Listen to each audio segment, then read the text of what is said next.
मिथिनांगौ आंलाय देलायनायफ्राथ' उरना राननो हाखाया गावनालाय रांगौ राननोनो हाया नों गावखौनो मोजाङै सामलायदो नङाबा दिगदारसो दंसै आंलाय मोजां सामलायाखैबा माथो नुवाखै आं गाननाय जोमनायफोरखौ नोंनि गाननाय जोमनायजों उसुङाव थानायाबो एखे आंलाय माला उसुङाव थाग्रा जाखो बे गोमो मोला दुमदुम थानायालाय सोरनिथो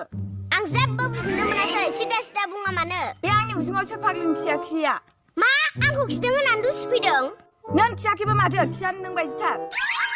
खियाबो मथागुलायो आरो जायखुन जाया आन्दासावनो हमनो हाखायो नों खियाखैबा सोर फाग्लियाथो खिनो आं खिथाराखै खावसे नै आंनि दाउसा फिसा गोजांनानै थैनायनि समाय आमानिया बिदिखौ खियानो नों बायदि गुसुंसुं लाव दुमदुमथार होमबालाय जोंनि फाग्लायासो खिदोंदां खुंगाया बे खुंगा मानसियालाय खिनो हाया माथो एफा गिदिर एबार बिदि खिबावनांगौबा खियावनो बानलु सानना होगोन आं खिथाराखै मा रावजों समाय लाबावगोन आं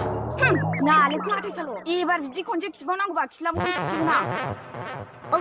आं बे न'आव थानो गिलायलांबायसो बे खुंगाजों सानबासो रायजो जाबावनांगौबा सुथि जामासगोन आं खालां आइ आफा न'आवनो सिरि थांनानै थायसां